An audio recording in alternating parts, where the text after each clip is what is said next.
کچھ لوگ کہتا ہے کہ نہیں یہاں سے نکال دیں گے، یقولون لئن رجعنا الى المدینۃ لیخرجن الاعز منها الاذل۔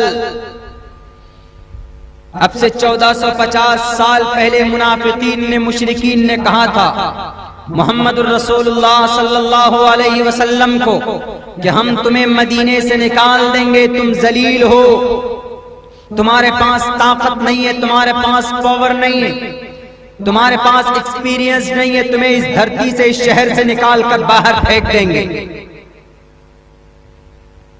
ابھی سے نہیں ہے، بہت پہلے سے ہے۔ دل چھوٹا مت کرو، نہ گھبرانے کی ضرورت ہے۔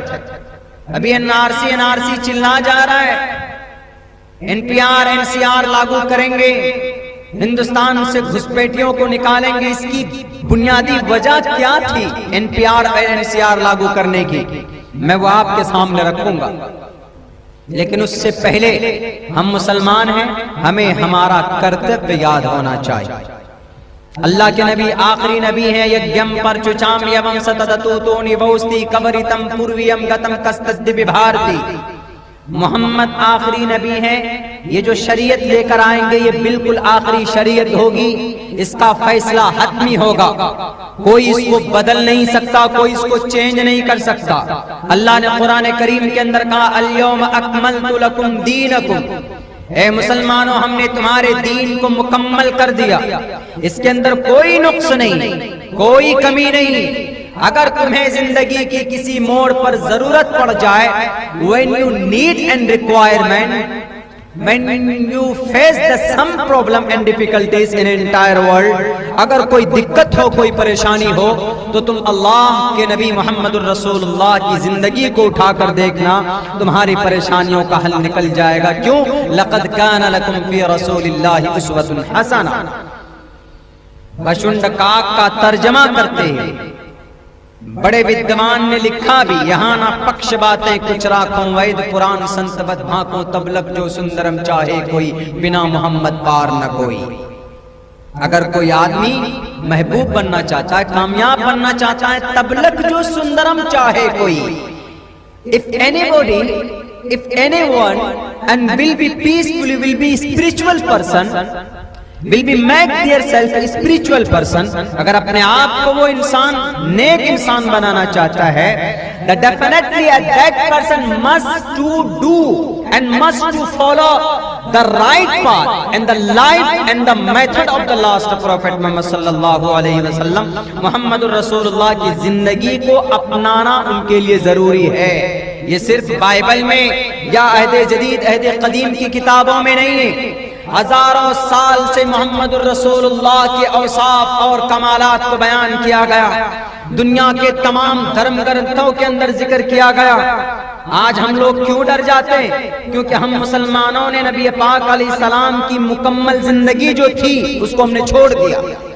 کچھ بہروپیے، کچھ فرقہ پرست لوگ کچھ ایسا ایشو ڈالتے تھے ہمارے بیچ میں کہ ہم سن کے ڈر جاتے ہیں، ارے پتہ نہیں کیا ہونے والا ہے، NCR لاگو، NRC لاگو ہوگا، NRP لاگو ہو جائے گا، ہم لوگ تو پاکستان بھگا دیے جائیں گے، یا بنگلہ دیش ہم کو بھگا دیا جائے گا۔ اتنا آسان نہیں ہے کسی ملک سے، کسی دھرتی سے کسی کو بھگانا۔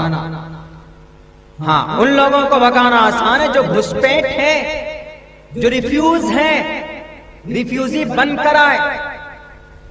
ہم کیوں ڈر جاتے ہیں؟ کیونکہ ہمارے پاس ہم ڈسکنیکٹ ہو چکے ہیں محمد الرسول اللہ کی زندگی سے۔ اللہ کے نبی علیہ السلام کو نکالا گیا ان کے آبائی وطن سے، محمد الرسول اللہ کے اوپر جو ظلم ستم کے پہاڑ توڑے گئے، اگر آج کے مسلمانوں کے اوپر اگر وہ ہو جاتا تو نہ معلوم کتنے لوگ تو دل کے ہارٹ اٹیک سے مر جاتے، دل کا دورہ پڑنے سے، کہ پتہ نہیں کیا ہونے والا ہے۔ آج جگہ جگہ کے اوپر دنگے فسادات کیے جاتے ہیں تو ہم لوگ ڈر کر خاموش ہو کر بیٹھ جاتے ہیں، بجائے اس کے کہ اس ظالم کے ہاتھ کو پکڑ کر اس کے پنجے کو مڑوڑ دیں۔ اس کے برخلاف ہم لوگ ڈر جاتے ہیں، آواز نہیں اٹھاتے کہ نہیں مولانا آواز اٹھائیں گے تو ہم کو جیل کے اندر ڈال دیا جائے گا۔ ارے جیل جانا بھی تو اکابرین کی سنت ہے۔ 23 سال تک مولانا فضل حق خیر آبادی جزیرہ انڈمان نکوبار کی جیل کے اندر رہے، مولانا احمد اللہ عظیم آبادی، مولانا جعفر تھانیسری تقریباً 4 سال تک ان کی زندگی وہاں پر رہی۔ شیخ الہند رحمت اللہ علیہ، انگریزوں نے ان کو پکڑ کر مالٹا کے جیل کے اندر رکھا، قید خانے کے اندر رکھا۔ ان کے شاگرد محترم مولانا حسین احمد مدنی کو کسی جرم کے بغیر ان کو بھی پکڑ کر مالٹا کے جیل کے اندر رکھا گیا۔ 4 سال تک رہے یہ لوگ۔ 23 سال تک اس سے پہلے اور اکابرین تھے۔ مولانا فضل حق حیرآبادی بحر العلوم کا لقب دیا گیا تھا، علم کے سمندر کے اندر ڈوبے رہتے تھے، جن کے ہاتھوں کے اندر بخاری شریف قرآن کریم کا نسخہ ہوا کرتا تھا۔ لیکن جب مالٹا کے اندر گئے تو وہاں پر گندگی اٹھانے پر مجبور کیا گیا ان کو۔ کس بنیاد پر؟ ایک سنت ہے ہندوستان کے اندر شریعت کو بچانے کے لیے، ہندوستان کی اس پوتر دھرتی کی عزت و آبرو کو بچانے کے لیے۔ آج حق بات بولنے سے ڈرتے ہو۔ کلمت حق جائر عند سلطان جائر، ایک ظالم بادشاہ کے سامنے حق بات کہہ دینا سب سے بڑا جہاد کہلاتا ہے۔ ہم لوگ کسی کے خلاف، کسی کرپٹ لیڈر کے خلاف، کسی اتیاچار بھرشٹ کے خلاف اپنی آواز بلند کرنے سے ڈر جاتے ہیں کہ نہیں مولانا ہم کو جیل کے اندر ٹھونس دیا جائے گا، ہمارے اوپر دہشت گردی کا یہ آروپ لگایا جائے گا، دفعہ لگایا جائے گا۔ ہم نے کیا کیا؟ تبریز انصاری کو مار دیا گیا، 18 گھنٹے تک پٹائی ہوئی، دفعہ 302 لگنا چاہیے، لگا تھا، لیکن آج کے غداروں نے دفعہ 300 ہٹا کر دفعہ 304 لگایا گیا۔ دفعہ 304 کا مطلب ہوتا ہے کہ غیر ارادتاً قتل۔ تبریز انصاری کی موت ہارٹ اٹیک سے ہوئی تھی، پوری دنیا جانتی ہے کہ اس کو پیٹ پیٹ کر مارا گیا تھا۔ اس سے پہلے پہلو خان کے 6 مجرم جیل کے اندر بند کیے گئے، لیکن جب پوسٹ مارٹم کا رپورٹ آتا ہے تو وہاں پر بھی کہا جاتا ہے کہ ان کے جو آروپی ہیں انہوں نے ان کو نہیں مارا۔ دفعہ 304 کا قانون لگایا جاتا ہے۔ دفعہ 302 کیوں نہیں لگا قاری اویس کے اوپر، جس کو 4 گھنٹے تک دلی کی پرانی دلی اسٹیشن کے اوپر جن کو پیٹ پیٹ کر مار دیا گیا؟ کب بولو گے؟ کب طاقت آئے گی تمہاری زبان کے اندر؟ آپ اسی قوم کی اولاد ہیں جنہوں نے عتبہ شیبہ حنظلہ کو سامنے ان کی آنکھوں میں آنکھیں ڈال کر ببانگ دہل ان کو چیلنج کر کے کہا تھا کہ ابو جہل جتنی طاقت ہو تو آزمانے، جتنے تیرے پاس پیترے ہو تو ڈال دے مسلمانوں کے اوپر۔ we can bear، تمام پریشانیوں کو ہم برداشت کر سکتے ہیں، لیکن تو ظالم ہے، ظالم تھا، ظالم ہے، اور to the day of judgment تیرا نام ظالموں کے فہرست میں لکھا رہے گا۔ انہوں نے اپنے سر کو نہیں جھکایا، انہوں نے ظلم کے خلاف آواز بلند کی تھی۔ ہندوستان کے مسلم بھائیوں اور ہندو بھائیوں، اگر کسی پر اتیاچار ظلم ہوتا ہے تو آواز بلند کرنی پڑے گی۔ اس مبارک مہینے کے اندر شہیدان کربلا امام حسین رضی اللہ تعالیٰ عنہ کے نام پر ہم لوگ بہت زیادہ ڈنڈے بازی کرتے ہیں، تلوار اٹھا کر گھومتے ہیں اور ڈھول بجاتے ہیں، ڈانس کرتے ہیں۔ بہت سی جگہوں پر نوجوان تو شراب پی کر ہجروں کی طرح اپنے کمر کو لچکاتا پھرتا ہے میدان اور گلیوں کے اندر، پوری رات ڈھول بجاتے پھرتے ہو۔ Islamic in the Islamic culture to the according to the Islamic شریعہ، کیا شریعت کے اندر اس کی اجازت ہے؟ کیا آپ ڈھول بجا کر جو لوگ سوئے ہوئے ہوتے ہیں 10-11 بجے رات میں اس کو آپ تکلیف دیں؟ دکھا دیجئے مجھے کہیں پر لکھا ہوا ہو۔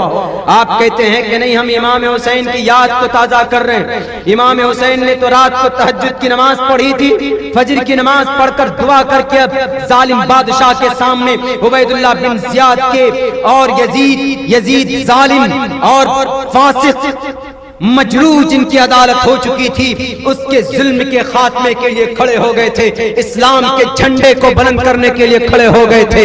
آج ہم اور آپ کرتے کیا ہیں؟ ہمارے نوجوان ڈھول لے لیا، بجاتے پھرتے ہیں، اور راستے میں کسی کی پراپرٹی ہوتی ہے، کسی کا کوئی پیڑ ہوتا ہے چھوٹا موٹا تو اس کو بھی توڑ دیتے ہیں۔ کہتے ہیں کہ ان دنوں کے اندر جائز ہے، تیرے باپ نے جائز کا فتویٰ لگایا؟ ہمارے سماج کے اندر ایسا ہوا ہے، وہی بات میں آپ کے سامنے کہہ رہا ہوں۔ شراب پی کر نشے میں دھت ہو جاتے ہو، یہ امام حسین کی یاد کو تازہ کرتے ہو۔ معصوم بچوں نے خون کا فوارہ ان کے گلے سے نکلا، اپنی قربانی پیش کی اسلام کو بلند کرنے کے لیے، اسلام کو بچانے کے لیے۔ آج ہم اپنی غلط رویے سے ڈھول گلے میں لٹکا لیں گے اور جناب کیا بول کے نکلیں گے؟ تازیہ، یہ جنگی ہم لوگ لے جا رہے ہیں، جنگی۔ میرے مسلم بھائیوں، آپ میں سے بہت سے لوگ ایسے بھی ہیں جو ان چیزوں کی جواز کے قائل ہیں۔ میرے نوجوانوں، آپ کو برا ضرور لگ رہا ہوگا، لیکن آپ کی جوانی کو اللہ تبارک و تعالیٰ نے ان کاموں کے لیے نہیں بنایا۔ آپ کی جوانی اللہ تبارک و تعالیٰ نے عبادت کے لیے بنایا۔ غریبوں کی مدد کرو تو عبادت، اخلاق بلند کرو تو عبادت، اچھے کام کرو تو عبادت، نماز پڑھو تو عبادت، شراب پی کر گلے میں ڈھول لگا کر چیخو گے چلاؤ گے، ایک بھی نیکی نہیں لکھی جائے گی آپ کے نام کی۔ امام حسین رضی اللہ تعالیٰ عنہ فجر کی نماز پڑھ کر بھوکے پیاسے میدان میں ڈٹ گئے 72 لوگوں کو لے کر، اس وقت کے پرائم منسٹر کے خلاف، اس وقت کے فرعون کے خلاف۔ سامنے ہزاروں کی تعداد 20,000 کا لشکر تھا، سامنے ادھر امام حسین صرف 72 لوگوں کو لے کر کھڑے ہوئے، لڑتے رہے، کٹتے رہے، کاٹتے رہے، لیکن نماز کا وقت ہوتا تھا تو نماز پڑھتے تھے میدان کے اندر۔ آج ہم لوگ محرم میں 1 تاریخ سے لے کر 10 تاریخ کے بیچ میں نماز پڑھتے ہیں۔ یہ جو نوجوان لوگ، بس یہی آیا امام حسین کی یاد کو تازہ کرنے کے لیے یہی مہینہ آ جاتا ہے، باقی دن کہاں بھول جاتے ہو؟ محرم منانا، ڈھول بجانا، جنگی نکالنا فرض نہیں ہے۔ The salat to pray over salat in the 5 times a day, that's very very important for every Muslim person. ہر ایک مسلمان پر 5 وقت کی نماز پڑھنا فرض ہے۔ جو فرض ہے اس کو تو کرتے نہیں، اور جو غیر ضروری چیزیں ہم لوگ وہ کر بیٹھتے ہیں۔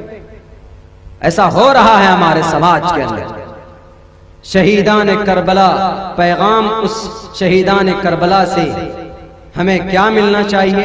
انہوں نے اپنی شریعت کی حفاظت کے لیے، اپنی دھرم کی حفاظت کے لیے اور اپنے اللہ کی عبادت کے لیے انہوں نے اپنی جان کی قربانی پیش کی تھی۔ صبح سے شام تک لڑ گئے، چکنا چور ہو گئے، کفاروں کو 88 کفاروں کو واصل جہنم کیا تھا۔ اخیر کے اندر حضرت حسین کا سر کاٹ کر یزید کے سامنے پیش کیا جاتا۔ کیوں سر کٹا ان کا؟ اسلام کے لیے، ظلم کے خلاف سر جھکا نہیں تھا، کٹ گیا تھا، جھکا نہیں۔